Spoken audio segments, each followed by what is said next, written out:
So I'm going to be brief because I want to turn it over to these experts here.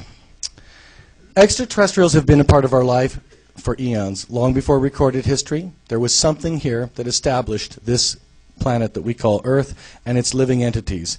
It is the contention that we are karmic-bound souls coming here from perhaps many aspects of creation and reality itself. Perhaps the planet was seeded.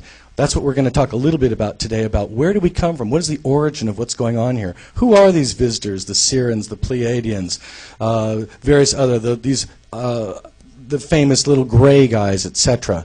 You're going to hear some myths and misconceptions about what's going on, so we can hopefully dispel some of the mysteries of this particular science. Also, after 45 minutes worth of these researchers, we're going to take 45 minutes worth of questions. We want this to be an interactive workshop, so you too can share your experience, and maybe we can have a look at that, because that benefits us all. Extraterrestrials are one of the most uncomfortable subjects to talk about. Your government doesn't want to talk about it. All of the people in the Congress wish it would just go away. We don't know what it is. There are sightings each and every year, and it's increasing exponentially throughout Canada, North America, Europe, and Asia. We don't really know who these people are or what they truly want, but we do think that for some reason they are here watching the consciousness of humanity and perhaps is guiding us into what I would consider the big picture. At some point, perhaps we're even going to graduate. So we're going to find out a little bit about that today. We're going to allow each one of our panelists to talk about 7 minutes each to showcase their work and what is significant, what it tells us, and why it's important to us, and how it affects you. So leading right off from my left, Jason Martell, one of the best researchers in the country. Take it away. Thank you, Robert. Good evening, everyone. And great, I get to be the lucky final stone here. So. My research has culminated in about a little over a decade now. I'm almost 32. And when I was in college, I tangentially came across the idea that there were structures on Mars, a face, and pyramids. And I was pretty skeptical about this, just being a normal college student, no knowledge of ufology whatsoever. So I started to do my own independent approach into these structures to find out answers, and contacted one of the principal scientists in charge of a lot of the imaging that we currently do around Mars. His name is Dr. Mike Malin with Malin Space Science Systems in San Diego, where I was attending college. And when I asked Dr. Mike Malin about the structures on Mars, the face and the pyramids, he was very outright in saying that these are just natural sand and weather eroded structures, nothing anomalous to see here. So that really sparked my interest, and I was able to find 5, 10, 15 other peer-level review scientists that might not work at NASA, but held the PhDs in image analysis and satellite data to show that these structures did merit further study. So, let alone structures on another planet, this started to make me realize that we have structures all over the Earth here, megalithic structures, that let alone on another planet, we have things here that we're still trying to figure out, from the pyramids in Giza to all the South American ruins of Machu Picchu, Pumapuku, Tiwanaku. It goes on and on. And so what I've really tried to focus on is, where do we come from? What is the most ancient civilization that we have record of? And kind of take it from there as a record of chronology to explain how we got to where we are now. And this ended me up with looking into the most ancient culture we have, which is known as Sumer. Today's modern-day Iraq, 6,000 years ago, was called other preceding cultures, Mesopotamia, Babylon. But the first culture to come up in southern Iraq was called Sumer.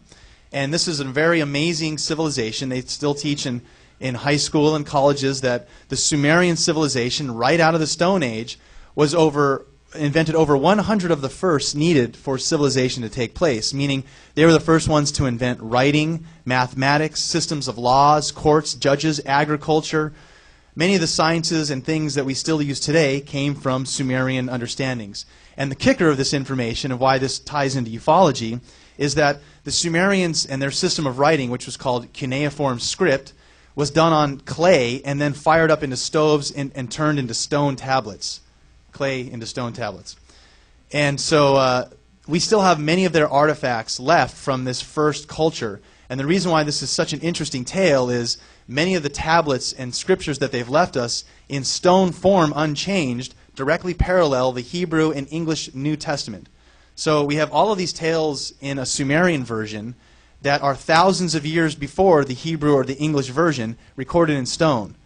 So, as an example, one of these is called the Flood Tablet, and it's held in the British Museum, and it's a very interesting story of how a Sumerian man is chosen by a Sumerian god. They called their gods the Anunnaki.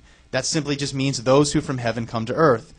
And it's a direct parallel of how Noah was chosen by God to build an ark, landed on Mount Ararat, send out the bird.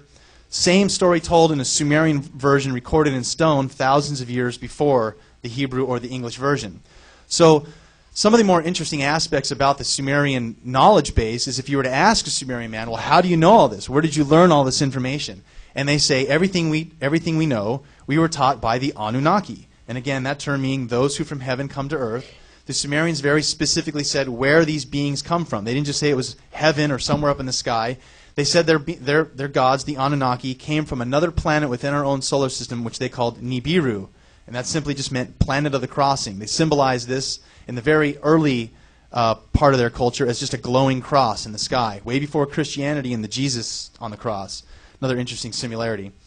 So a lot of the information that the Sumerians possessed as far as saying our gods, the Anunnaki, come from another planet within our own solar system starts to really up the equation when we apply our own knowledge of science and technology today. We're able to test many of the Sumerian artifacts and scriptures that show us their advanced knowledge of astronomy and how they tracked the stars over hundreds of years. They could tell you 50 years in advance on one specific day there would be a solar eclipse. So someone would know 50 years in advance who could read this information on what day astronomical events would take place. So aside from citing all of the outer planets that we know of accurately, they also included this additional planet, which we call the 12th planet. Now, in our own modern search for planets in our solar system, advances in infrared technology and imaging in space have led us to believe that there's something beyond Pluto. They label it the 10th planet, a planet X. Now, the Sumerians counted 12 planets because they count the nine we know of, plus our sun, our moon, and then this additional planet where the gods came from, Nibiru. So they have all of this astronomical information, which confirms what they're saying as far as their validity to tracking astronomical movements and knowing the distance between the planets. However, when it comes to this additional planet saying their gods came from this planet, science isn't yet able to accurately, accept the idea of extraterrestrials. So in the early 1900s, when we start doing excavations in Iraq and pulling out all these artifacts, archaeologists see all these depictions of what they called birdmen. A depiction of the Anunnaki is simply what we would see in the Bible as an angel, but more of like with a bird-like structure. So they have all of these depictions of the Anunnaki and specifically stated that they came from this planet Nibiru. And our own modern search today has detected that something is causing an effect on the outer planets. What they initially called it was a perturbation. All the planets are being pulled in a certain way, which led them to think that there's still some large body beyond Pluto that they haven't detected.